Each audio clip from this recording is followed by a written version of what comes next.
Yeah, so Inglewood has an interesting history.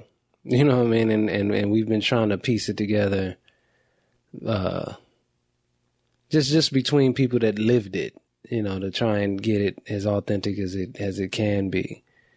And it usually starts with when black folks moved to Inglewood, like pretty much from the east side, moving west to Inglewood from the east side.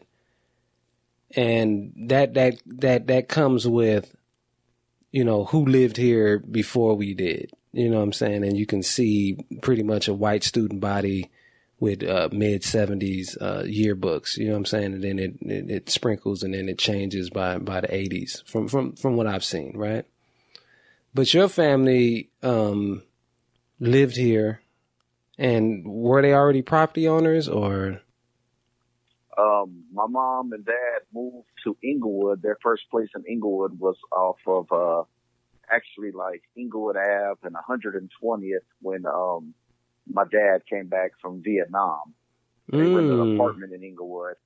And part of the problem with living on that side of town was right under the flight path of the airplanes. And my dad suffered from, I guess, what is that? Post-traumatic. PTSD, yeah. Stuff.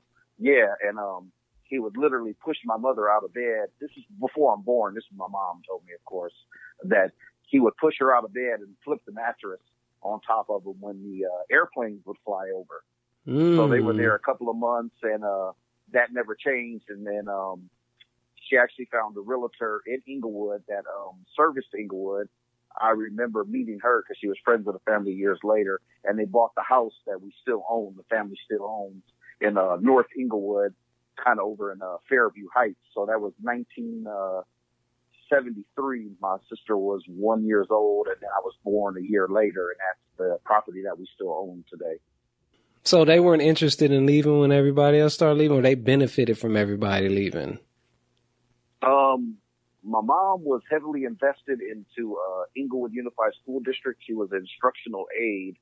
And, you know, as you get older, you know, like instructional aides really didn't make a lot of money. So she really was invested in the community, and she was just a part of the community and a part of the change, and kind of just rolled with it. You know, I never really, saw myself as being, different. The only difference that I saw in myself that I had two parents in the household. A lot of my friends didn't have fathers there. It necessarily wasn't a color thing. I think for me, when I realized that there was a difference between me and a friend wasn't until the fourth grade, which would have been, how old were we in the fourth grade? I can't even remember. Probably like 1984. So like 10 years old, I realized like, okay, yeah, we are a little different. And it's kind of a funny story because I had a friend of mine that went to a karate school, and he told me about his karate school. And I was like, yo, I want to go to your karate school. I'm going to tell my mom. And he said he would ask his dad, and we're all excited. And then he went home and told his dad, like, hey, you know, Joey wants to go to the karate school. And he was like, well, you know, I don't think that'd be a good idea. And he's like, why? You know, my friend wants to go. And he explained to him that it was a black karate federation. Oh, that it was, yeah. and he, VFK, and he yeah. came back. Yeah, and he came back and told me, and I was like, I don't understand. I don't get it. And then that's when I realized there was like a difference. And it was just like, oh, okay. But, you know, we still were friends. We're still friends to this day, but it was a difference. You know, it was like, okay, things are different then. Okay. But it wasn't like frowned upon, but I kind of understood it like, oh, okay. You know, it's a people that, you know, just have a karate school together, and I just can't go. I didn't look at it as nothing else. That's funny, because that's the same school that or is affiliated with the teacher of Wesley Snipes too. So that's interesting. that you actually have a direct history with that. That's funny. Yeah, no, it was pretty interesting. And then, you know, of course, my parent explained it to me in the best way, and his explained it to them, and we were just like, whatever. We still friends, and he showed me karate and this and that, and it just kind of went from there, you know. So, like a lot of white families was leaving for this from this boogeyman that was supposed to be coming from from Watts and Compton, and you know what I mean, like that was the foundation of white flight, which is this fear that black children will corrupt white children, you know what I'm saying, and ruin the neighborhood, bring crime, bring teenage pregnancy, bring, you know what I'm saying, corruption to like the community's culture. So your family didn't have these problems, and or didn't have this view, obviously, because they stayed, and you didn't feel. I didn't mean to cut you off. Go No, ahead. that's cool. No, that's good. Go ahead. Yeah, no. One thing I noticed, like there were 2 or 3 white families that lived on my street. My neighborhood was were houses. Some parts of Inglewood there were more apartments than others. So my street was all houses, and I did notice like people were leaving that were of non-color, like white people left. There was whatever, but I didn't know. I didn't know what was going on or like why. I just thought it was like, oh, they're moving, But as you get older and you look back at it, it was kind of weird because I noticed that I would be cool going to play over there, but then my neighbors across the street really wasn't playing over there. And then when I would try to be like, well, I'm gonna go play at such and such, come down here, it was like, oh, my parents said I can't go down there. Us as kids thinking, oh, maybe it's too far, but really it was because of their ignorant views. They were instilling those or putting that in their children's mind of you can't play with them. Like it's so weird to me now that I look back at it. It was the parents that just had these ignorant ways and just wasn't love for everyone, and people did move away. It was pretty interesting. Wow. Yeah. So it was good. It was challenging for me at times, but I mean, it was what it was. I mean, I was one of the few white kids on the football team in high school, on the flag football team. There was just different nationalities, but I just felt like I was one of the guys, So you didn't feel like you succumbed to any like inferiority complex or anything being like a minority in these situations. It just was life as you knew it. At a younger age, no. As I got older and started to date females, as they say, outside of your race, you felt the, I won't necessarily say the pressure, but you felt the looks from maybe white people, Latino people, or African Americans or whatever. And it was just like, and I understood it because at that time it was, early high school years and stuff like that, where you go out to the movies on a date and stuff, and you already have in your mind, oh, I know what they're thinking, like I'm one of those white guys. You know what I'm saying? It's pretty interesting. I literally had more altercations about me dating women of color than actually from the neighborhood I was from. Wow. And it was challenging at times, but I knew what came with it because you can't be mad at someone for wanting to protect their own and thinking of a certain mentality or a class of person because they dealt with that the majority of the time. Mm-hmm. So it's just like, okay, they don't know me. They're judging me off of someone else, and it's kind of like a pass. But if I speak to them and explain to them and then they don't understand, then I feel like they have a personal problem with me instead of just a look. You know what I'm saying? Mm-hmm. So that was just like the biggest thing when it came down to stuff. I remember, we were probably like, I was always the youngest of the crew. And, we had these white neighbors that lived down the hill from our house, man. It was so funny that we didn't know like what they were saying to us. And one of the guys called me a dirty white boy. And I just thought it was funny. Like, oh, this guy called me a dirty white boy. Like, we laughed about it. And we went home and told our parents, and they explained, like, yo, that's a racial term for white people that hangs with blacks. Stay away from them. They're not no good and stuff like that. It was just like, it was crazy to us. We were kids playing, and we didn't know. Mm-hmm. But there were, they eventually moved out of the neighborhood, and it was pretty intense. So some of these That's interesting that some of these people hung on a little longer than others, obviously, and you had some contact with them. Like, that's, wow. I mean, because I'm wondering, when was the forum built? And, you know, obviously Inglewood had its own hospitals, and there's a lot of infrastructure in place, right? So when was the forum built? Do you know offhand?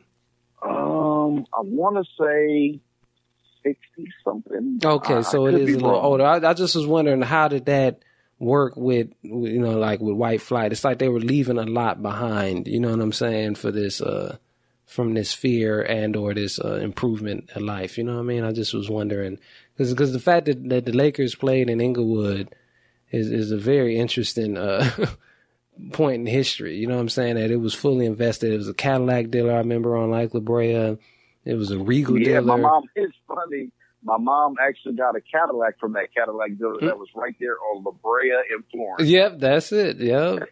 Yeah. Yep, and then they had the department stores, and I mean, it was obviously a thriving community at one point, and then it changed complexion. You know what I'm saying? And I personally think like what happened, and then, you know, I'll be vulnerable in the whole conversation with sharing like certain family members and stuff like that, and I'm not ashamed of it because it doesn't represent my views. It just represents their ignorance and everything. So I think what happened was the people that were these business owners and working there, it was fine to take your money, but I'm better than you, don't want to live next door to you. So it was like, it was a class thing. Like, for example, my mother's oldest brother lived in Hawthorne probably until about 1984, 85, and he worked for Caltrans. And his best friend was a black guy. And I remember moving him and his best friend helping move them to Canyon Country. That's up like towards Magic Mountain area or whatever. It was before anybody moved there, before it was a desirable location. It was super affordable, stuff like that.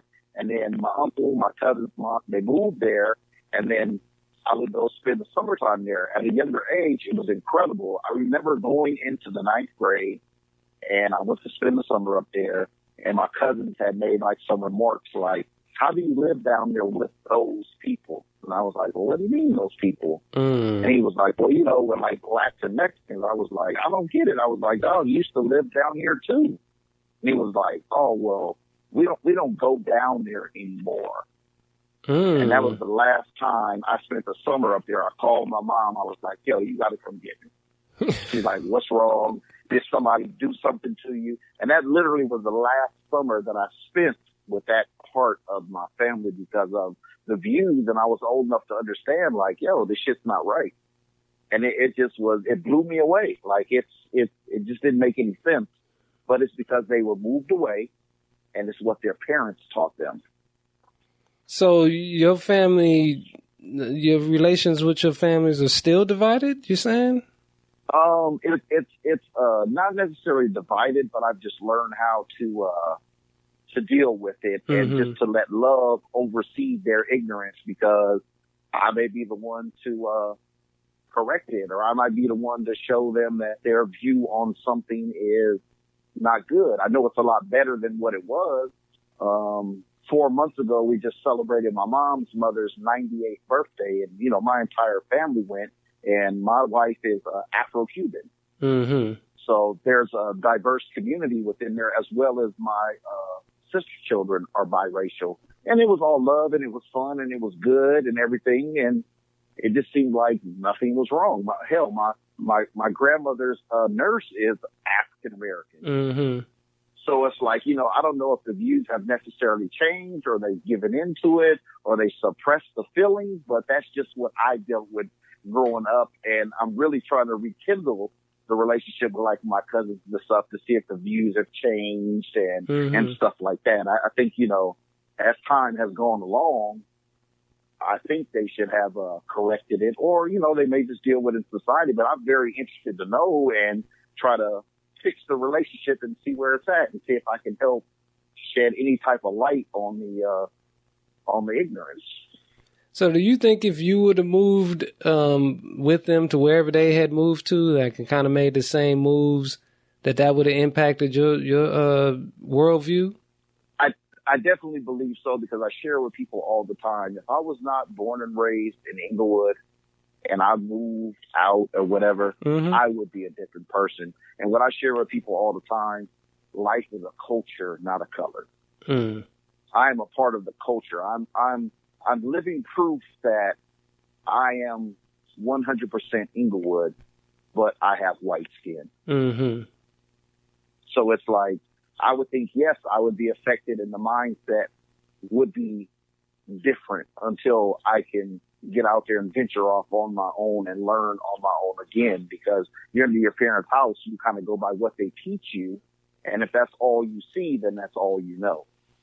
So you're saying, aside from location, the teachings of the parents impacted the worldview of, like, these relatives as well. It was parental as well as social.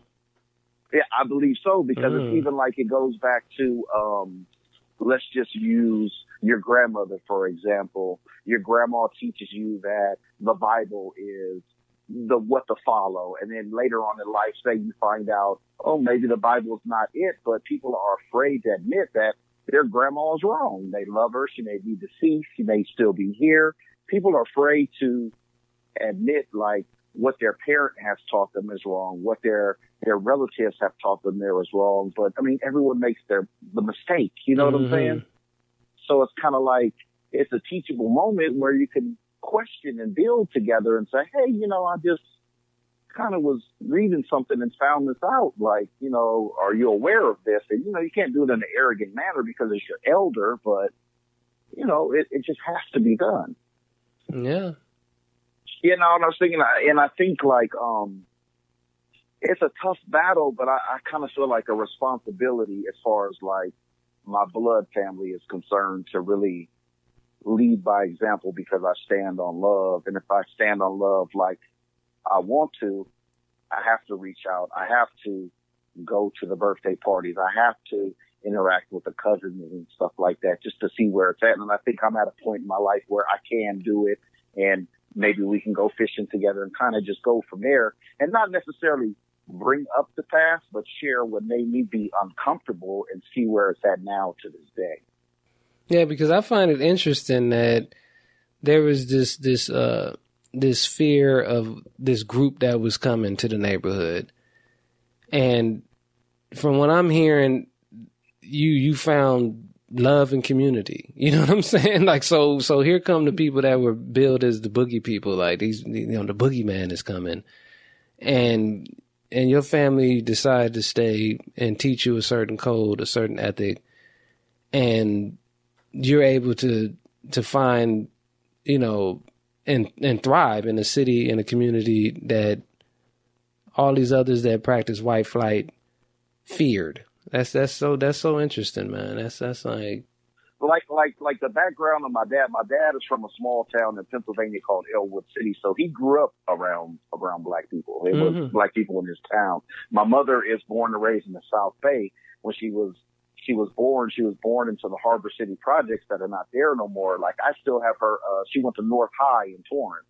So I have her yearbook, and there are a few, Latinos, Asians, African Americans in her yearbook. So it was kind of already like there. I think California was a little bit different in the sense of than it was integrated in the South. I don't know. I'm not from the South. I haven't lived there, but I have friends that came from there. But California was more or less like people trying to build wealth and better areas and stuff like that. And I think maybe the people that left were afraid that their spots were going to be taken, or the money was going to be gone, or whatever the situation is. I don't know. We stayed. I'm glad. I wouldn't change it for the world.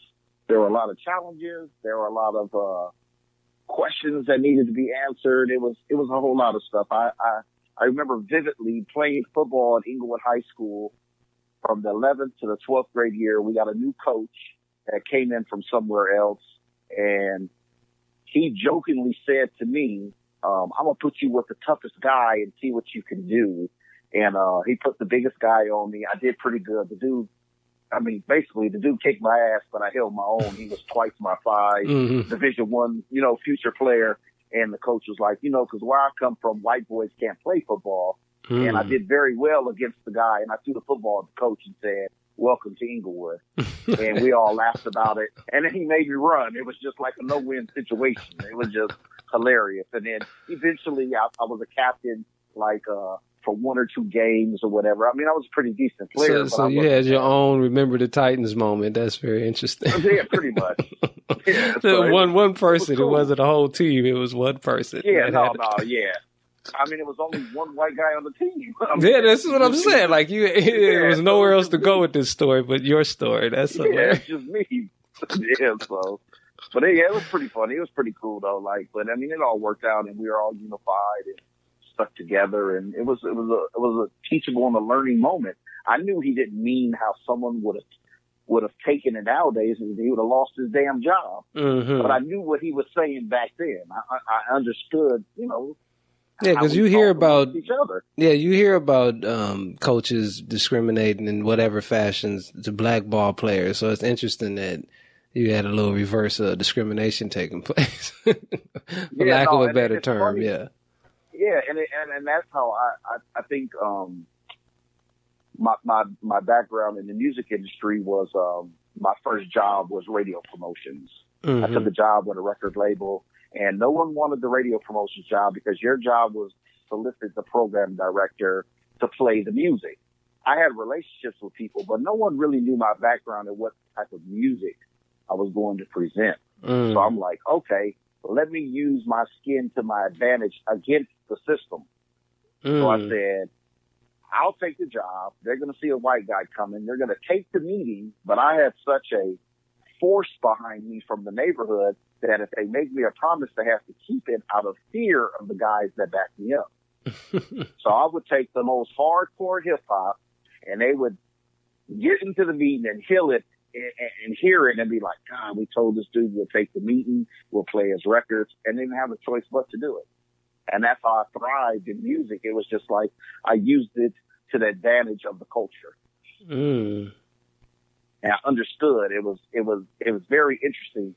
It all goes back to we had a teacher named Miss Johnson at Inglewood High School that was an ethnic literature teacher. And in the 12th grade, I took ethnic literature.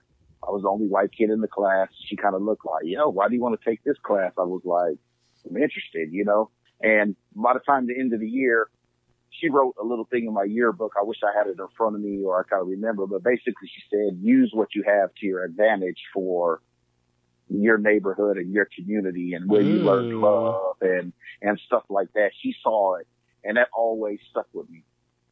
So have you actually, aside from that example, do you see two worlds? Like if you present yourself in a certain way, are you whisked away into like a whitey wonderland, or is it just a regular life like you imagine everybody's experiences, or is there some privilege that you've noticed that there's definitely privilege that I noticed because like say getting stopped by law enforcement. I'll give you an example. We did a tour where we drove our own car on tour. It was me, a Puerto Rican kid, Afro-American kid, and a Latino guy. And we would take turns driving, and we were different states all across the United States of America. And our truck was wrapped, and it was a hip hop artist on the side of the truck, African American hip hop artist. And we pulled into one gas station, and my friend that was black went out to get gas, and they refused to serve him and said it was closed. We're in like I want to say we're in Mississippi going somewhere or whatever. And we're like, dang, that's weird. This other dude just got gas. So we sit there, we laughed about it. They're like, man, you got to get out and get gas. I was like, what you mean? They ain't going to give me no gas neither if it's closed. So we left, ended up coming back to the same gas station. I walk up to the window and the dude sold us gas. And it made me feel uncomfortable, but cool at the same time that I could use it to the advantage of my friends. Yeah, I understand. You know what I'm saying? So it's just like, it's weird. Even like, we got stopped on the highway. Like if I got pulled over for speeding, I would get a warning, but the person of color got a ticket. And it was just like living, like my friends would be like, see, that's bullshit. They let you slide because you're white. And I'd be like, no, man, that ain't true. But it really was the truth of why it was happening. We're like actually living this on the road. And this is 2001, 2002. Like it's been the new millennium. So it was a trip, man. It was definitely different, man. It's just one of those things. So have you ever felt, peer pressure from, like to fit in, or is it always just been more or less an accepting situation? I'm talking about like throughout school in particular. Was there pressure to be something that you weren't? No, I never necessarily felt the pressure to be something that I wasn't, but like transitioning from elementary school where I knew everyone and in my neighborhoods going into middle school where there was people from 3 or 4 other elementaries, I knew that I kind of had to establish myself from the beginning because they didn't know who I was or what I was about or something like that. So I didn't want to present myself and be rejected because it was such a tough neighborhood and it's, the white guy. You know what I'm saying? I was very conscious of it. And it wasn't like a negative thing. I just understood it because I know what like a lot of my friends had been through and the type of negative things that had been said and done to them by, other white people. So it's just like one of those things that I was very conscious of. And it wasn't necessarily like a bad way. It just prepared me for society. So would you have these talks with like your moms or your pops, or it was just something that you had to navigate? I had conversations like, my mom would tell me like, well, you stand out like a sore thumb. And I never understood that term until later on in life. It was just like she says, you're the youngest and they're going to blame you. And, I understood that part. I'm like, okay, yeah, I'm the youngest. I'm going to get blamed. And then it was like, well, you got to understand that people view this stuff as different. I'm like, damn, what is she talking about? And then eventually you realize it, Okay, yeah.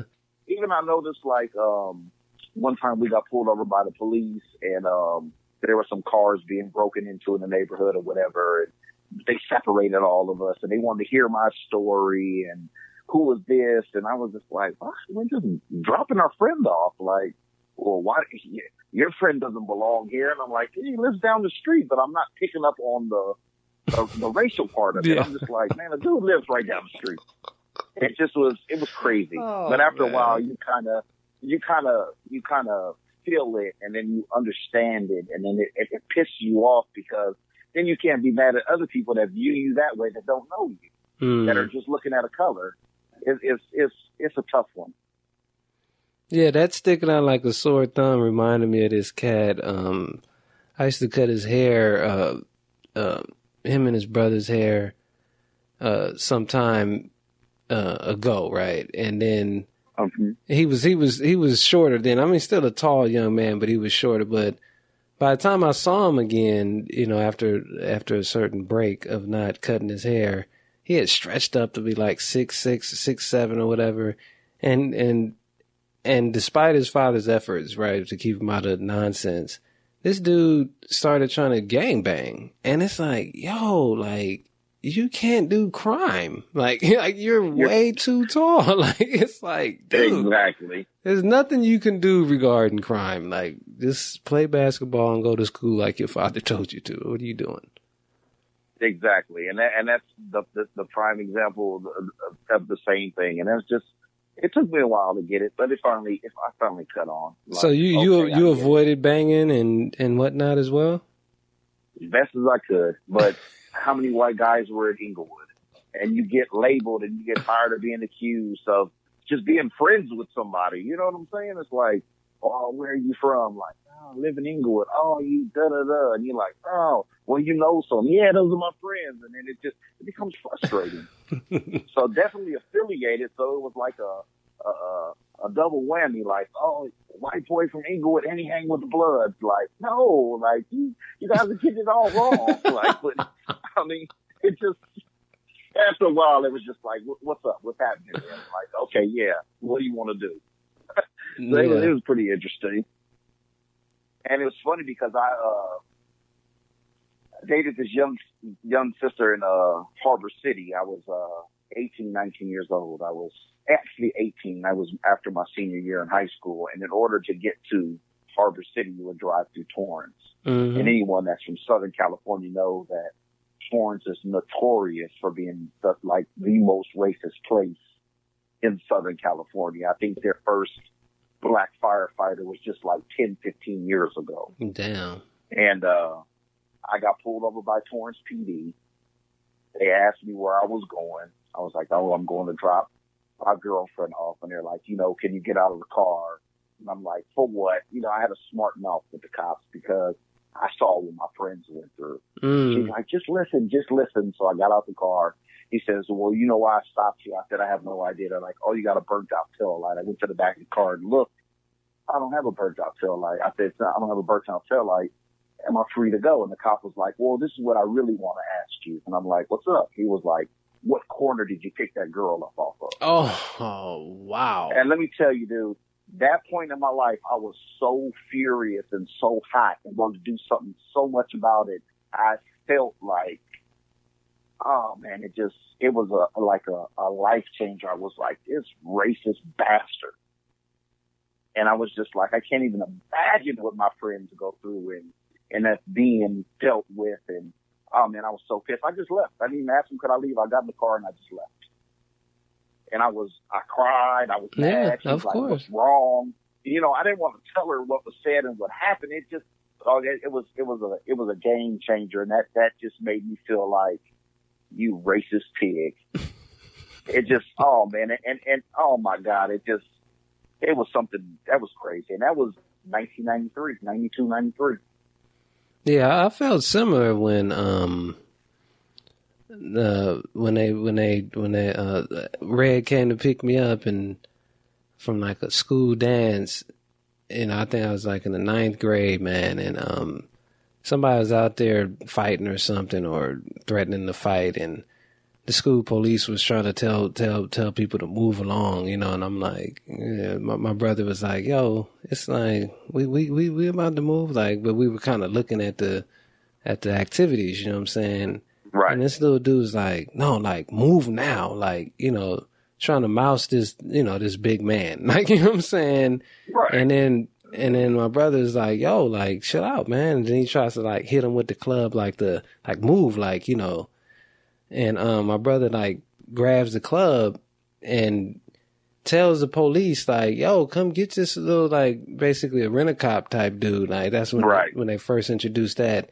And then the PD came, the real PD, and circled my brother and like pushed him down. And I'm like, yo, what the, and he's telling me to like get his chain and his glasses or something. And I go to get that, and then the police grab me up like and shove me, and they like, like move it along or whatever, just straight police business, you know what I'm saying?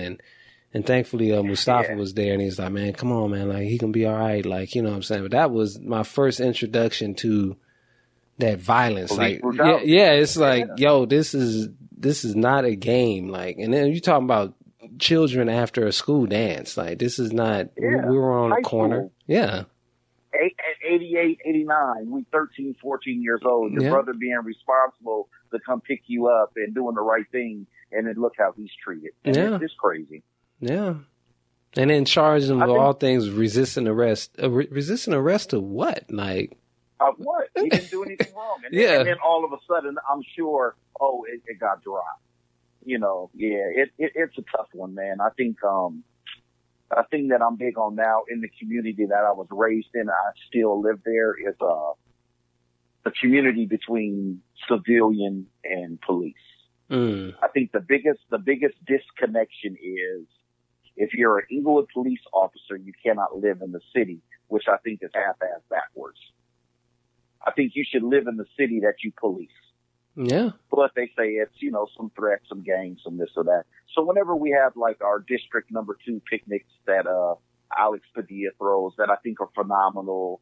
The mayor comes out, the police come out. I make it a point to walk up to the police, stick my hand out, introduce my full government name, tell them where I live, to build it, and the reaction on their face is priceless. Like, what are you doing?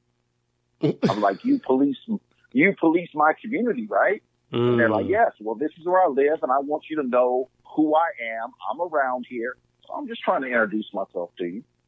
And some of them are cool with it. Some of them are more or less like uncomfortable with it. But the biggest problem is these guys are 21, 22, 23, 24, fresh out of the academy. Most of them are white, and they're like, oh, they're still mostly white. That's very interesting. Yes.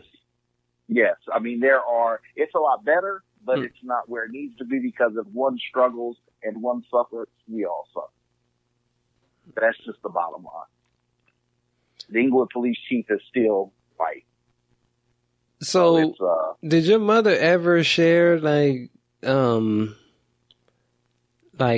neighborhood changing, like, or that was a non-issue because it was a non-issue? She just kept working, kept living. You know what I'm saying? Or was it?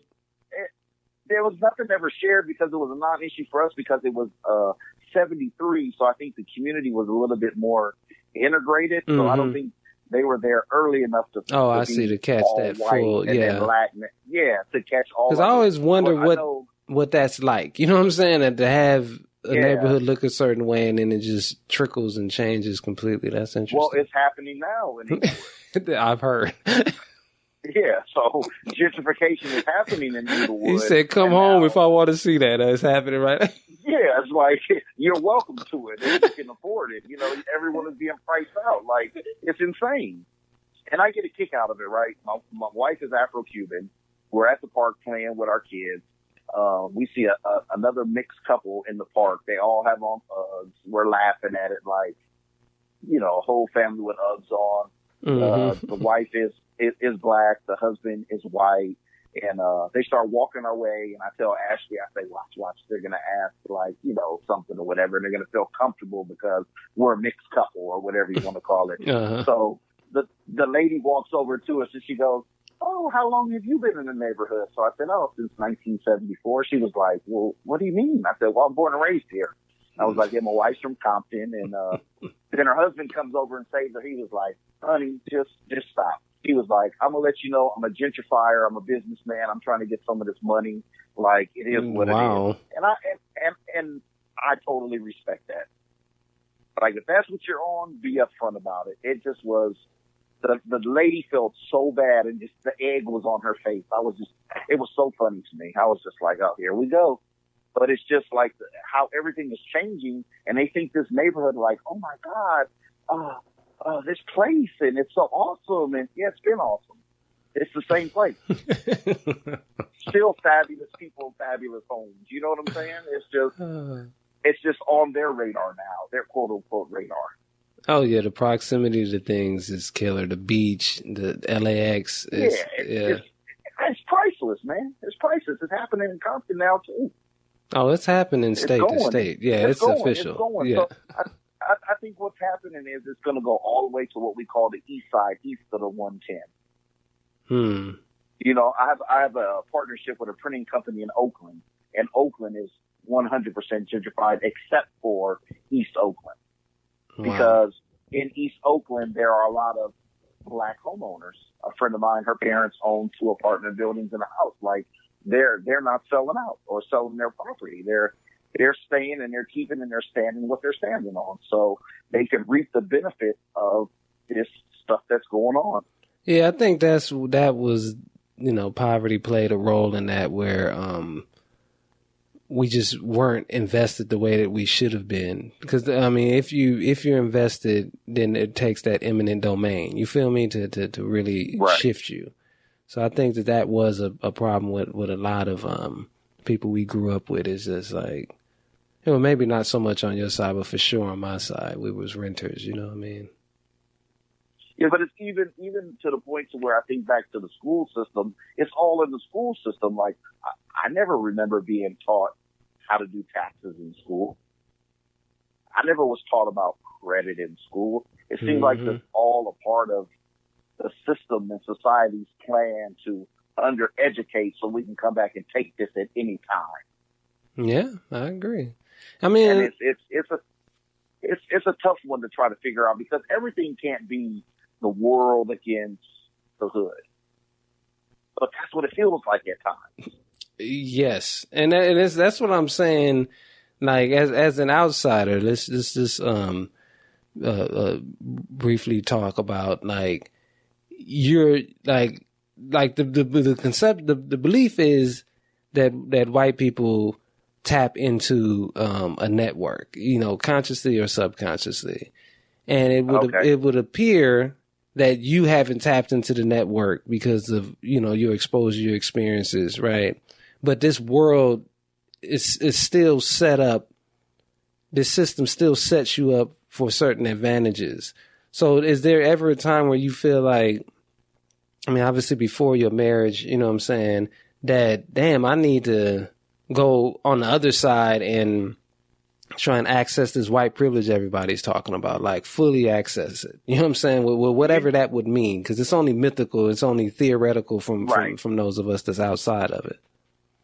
Right. The best thing that I could share with you to try to answer that question is from my experience. And remember, we're in the 12th grade and we all had a college counselor and everyone was going to college and everybody was getting grants and scholarships and free money to go to school. Mm-hmm. Now, a lot of my friends assumed that I didn't need those things because my family was white and they had money. No, we didn't have money like that.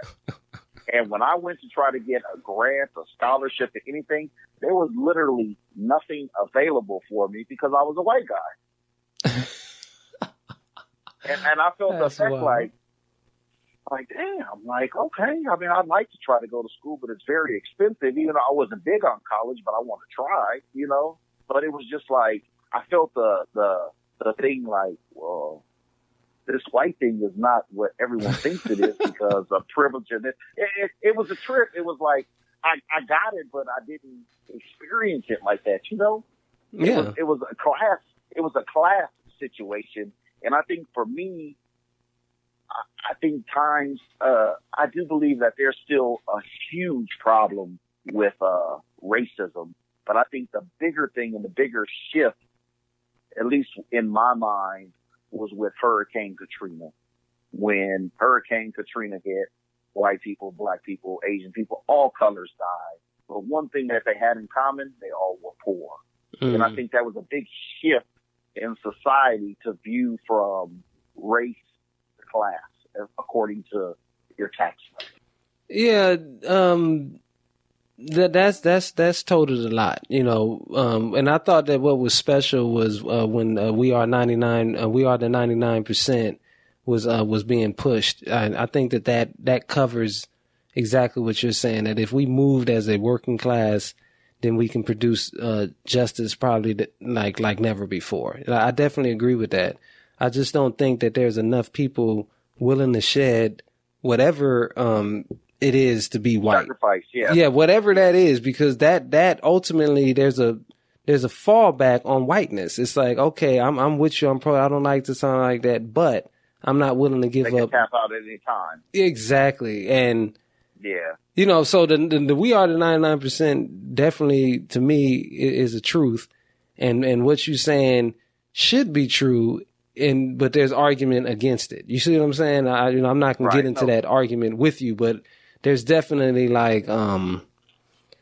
there's been a lot of activism where people have felt that those activists have come in, although well-intentioned, they have derailed the conversation from white supremacy racism to one of class, which, has its own arguments. You see what I'm saying? As to why that shouldn't deviate from that. But like I said, if it was to be embraced like we are the 99%, and we actually figure out a way to move what appears to be an unmovable force with this 1%, then we definitely need that. But it seems as though white people as a collective can't get over their own whiteness. You see what I'm saying? Because you've seen it on the other side. Like even your life is a testament that people although they may not have personally known white people before knowing you, that there was an acceptance, like, you know what I'm saying? At least that's what I'm hearing. It wasn't like you got beat up every day going to school just because you was white or bullied or, you see what I'm saying? So there was obviously an acceptance component that didn't take much from you. I don't think you traded in who you are. I think you were able to still evolve as a person, you know, within the context of like a colorblind system, more or less, if people valued you for whatever you brought to the table, right? So. Right. I know, let me stop you right there. Yeah, I know no one problem. thing that was tougher for me was sports and getting picked in sports, because it was like, oh, the white boy might not be good. And I was just as good as everyone else, if not better than some. But that was one of the things that I struggled with.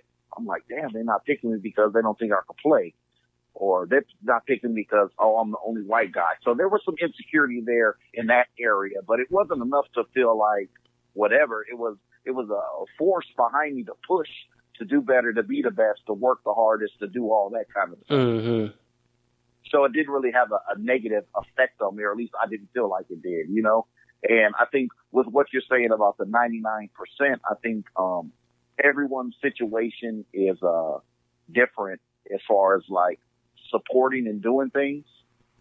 And I think you have some that come from different areas and think they want to be a part of something, but then when the going gets tough, they run back up to their suburban home. Mm-hmm. You know what I'm saying? But for myself, I'm here. I'm not going anywhere. That's just me.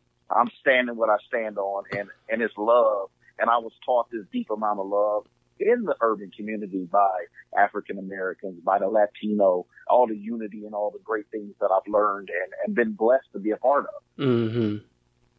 And that's just what I stand on, because it's just such a loving people and culture and community. It's just something I wouldn't trade in for the world. So when you're in all white environments, are there moments to speak about these type of concepts, or is it just a whole different, you know, context of conversations? Like, because the belief is that white people sit around and talk about how to make money when they're, you know, more or less when they're sharing downtime. You know what I'm saying? Do you find yourself in conversations about race with white people, just in general, in all white environments, if you ever find yourself in those?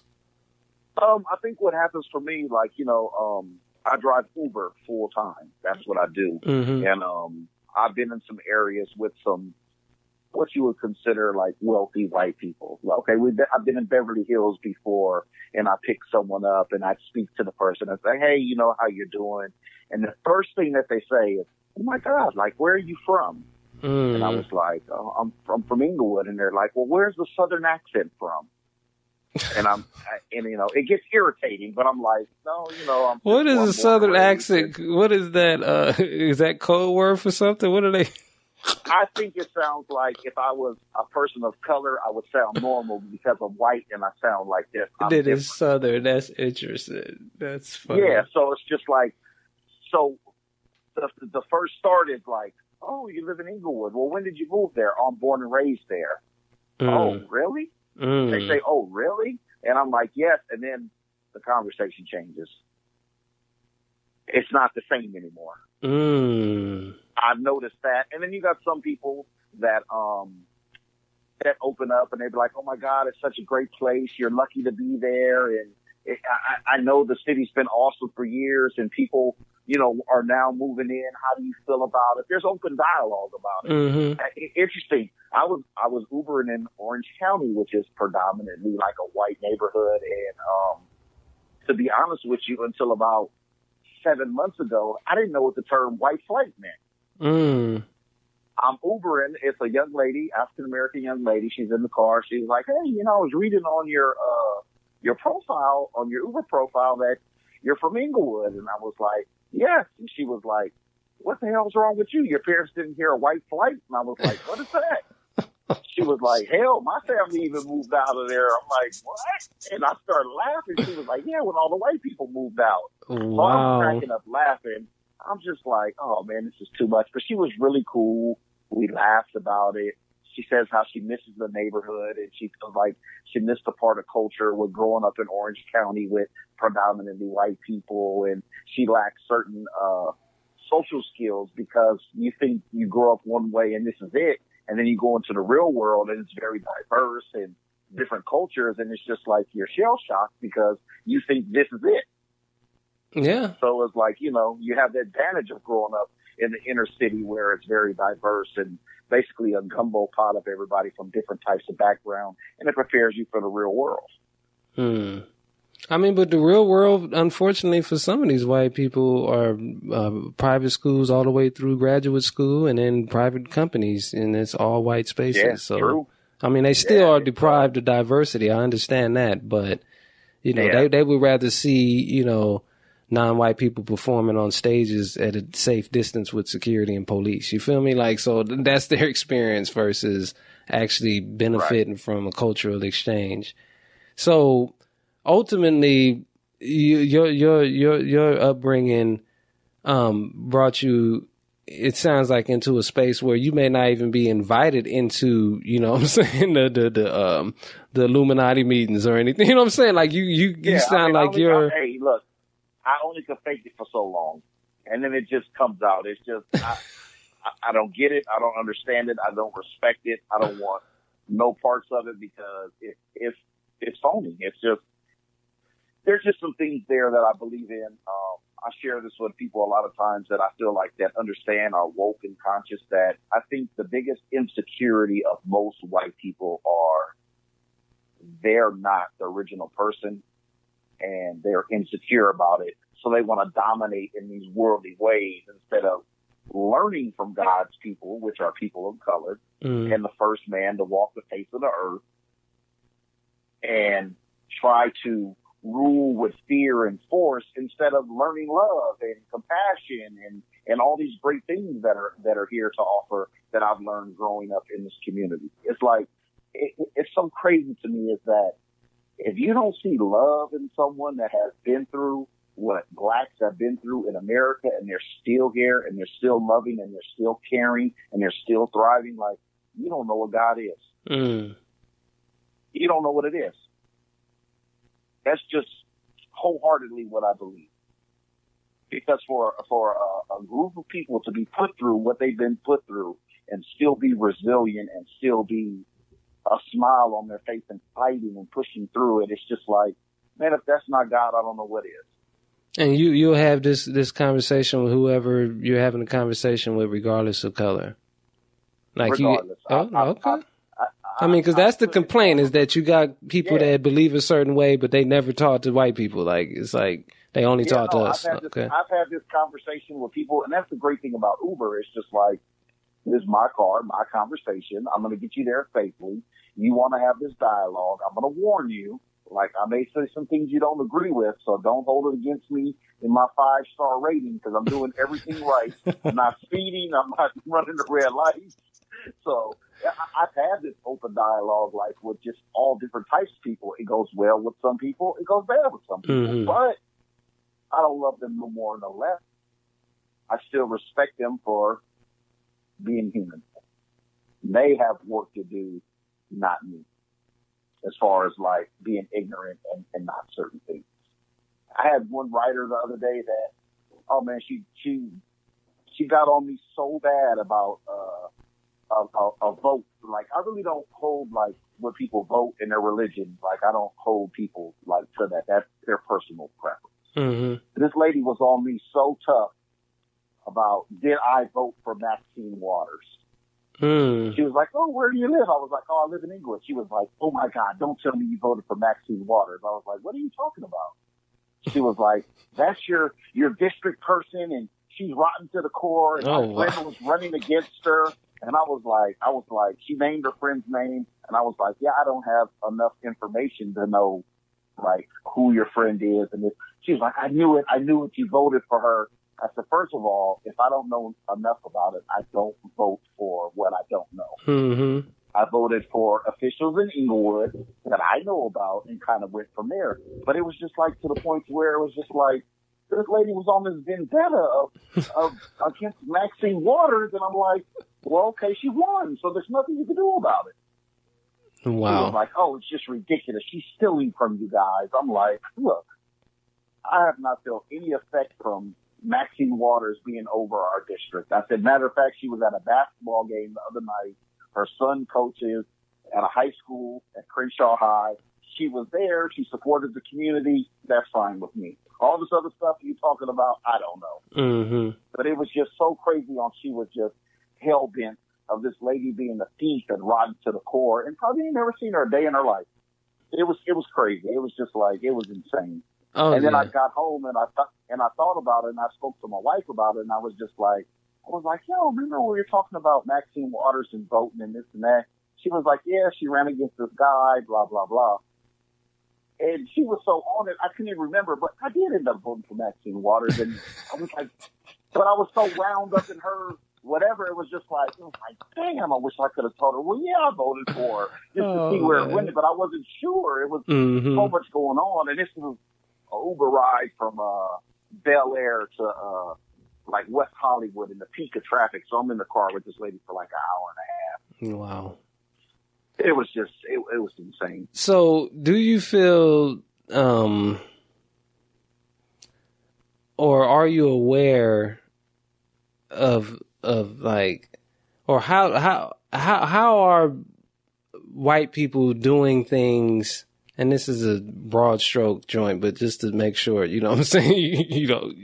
If you have the answer, how are white people, like, let's take something like white flight, for instance, right? How is that information being transferred almost subconsciously to make it a movement? Like, and that white flight is not the only example. The example of using a term like sketchy instead of ghetto or non-white, or, you see what I'm saying? Like, these code words and this coded behavior. Have you witnessed how in essence this racism, this white supremacy becomes cultural? And have you been like invited into that in any indirect way or anything? Because obviously it's not just a Klan situation. It's something that it's like they're moving with an unspoken code. Like, are you aware of this, or this is just something that doesn't enter into your personal life or public life or anything? I've never been like invited to it, but I have heard like certain terms used, like you said, like, oh, that area is still pretty sketchy, isn't it? And I already know like what they're on. I'm like, no, it's home to me, and the sketchiness, I know all about it. So, because when people ask me, they're like, oh my God, you're from Inglewood, you live in Inglewood, how is it? And I say, first of all, I'm going to be biased. I'm born and raised there, and I love it. And they're like, oh, okay, outside a part of that, like, how was it growing up there with the gangs and this and that? And I was like, yo, it was my childhood. I didn't know anything else. You know what I'm saying? Mm-hmm. But I could see where if you feed into it, then there's a door open. But because of my response, it's closed immediately. Oh, so you messing up your own hookup? I see this. Nah, I wouldn't call it a hookup, but I get what you're saying. That is wild, man. I know it's not a funny situation, but show up to the meeting with my children and see what happens. Whoa! What's going on here? Like, wait a minute, what's going on? Are you babysitting? Like, yeah, it's crazy. And that's another thing that's been a crazy experience, is just like me and my kids going somewhere. And I've actually, a white lady has asked me, oh, are you like babysitting? I'm like, no, these are my children. They're like, oh, and this is just going to Culver City to like Chick-fil-A. Oh my gosh. Yeah, it's crazy, man. It's brutal out there, but it's, So have you given a lot of thought on how you'll try and raise your children concerning like the two worlds that they're exposed to? I mean, I know your world is similar to their mother's world in culturally speaking, but from how it appears to be divided in the media moving forward, like, are you just going to follow a formula that you've already seen, or you got something cooking, or that's going to come when it comes, or? I definitely think of that like on a daily basis, and they're still pretty young, 6 and 4, but I instill things into them like their greatness, their color, their heritage. We're planning a trip to go to Cuba this year so they can see their heritage and what it's about and stuff like that, because they got to have knowledge of self. They have to. And they have to understand, like, yeah, dad is here, but you're probably not going to be looked at as dad is looked at, or get that pass or this or that with all the stuff that's going on. But I put little things in there so they can remember back, like, okay, this is what dad has been teaching and preparing us for. And it's just small steps, little things at a time. And, you know, prayerfully, and hopefully things change dramatically, but if they don't, they will be prepared. Okay. You know, it's pretty interesting because my nephews, they're older now, 28, 26, my niece 25, like they've been through it and they kind of see it. And my sister helps me out with a lot of things like that because she's been through it already with her children. Yeah, I mean, that's good to have, you know, a workable plan, because I mean, I think that's complicated for parents of black children, period. It's like, you know, how do you teach self-respect when you're confronted with possible, like, state-sponsored, like, death or incarceration? You see what I'm saying? For standing firm. You know what I'm saying? Like, how much do you give, you know what I'm saying? Like, how much space is allowed, like, between, like, with contact with law enforcement, for instance, like, being firm for white people looks different. You see what I'm saying? Than being firm, right. You know what I'm saying, for non-white people. So it's like you're trying to teach this balance of, like, if you're doing the right thing, you have nothing to worry about, but somehow people that's doing the right thing still get murdered or incarcerated wrongly. You see what I'm saying? So it's a delicate balance for parents of black children, period. And I just I always wonder that, like, how are we raising these babies to deal with this climate? And I'm not saying that the climate is the same for all black children, but for those that are in climates, you know what I'm saying, that offer, you know, a history of violence, you know, physical or otherwise, you know what I'm saying? Like, how are we prepping? You know, so it was a general question indeed. Yeah. I think an example I could give you is at Heaven School, she was taught if there's someone they don't know, like when they're on a field trip or someone, a stranger is around them, they kind of just like say stranger danger, like, you know, it's a little thing to where, we don't know this person. So we're at the park one time for the thing, and the police are there, and they're kind of like giving stickers to little kids. And I explained to her, I said, just because someone has on their uniform doesn't mean they're a good person. She was like, well, what do you mean? I said, for example, when you go somewhere and you don't know somebody, you say stranger danger. So just because that badge is on there doesn't mean that they're, you know, good people. They're still strangers. She was like, she kind of got the concept. It wasn't too much, but it was just a little enough to let her know, like, just because they look like that don't mean that they're all the same or good or bad. Yeah. Yeah, I mean, it's complicated for everybody at this point, because it's like, yo, like, it used to be go to the police if you lost. Like, that was easy work. Like, you know what I'm saying? You tell his babies, like, if you get lost, go to the police. Like, that was easy. Yeah, now it's just like, get the neighbor, the community. Like, we need the village more than ever right now. This is true. It's crazy. It's a trip, man. It's you know, things are, like I said, getting better, but hey, it's a long way to go. All right, man. Well, thanks for sharing. Oh, definitely. It's always a pleasure just speaking things out loud and talking about it and reflecting and, you know, being grateful on growing up and the friendship and the diversity and culture and stuff like that. And being a part of something that is so powerful and loving to me. So I definitely appreciate all of it.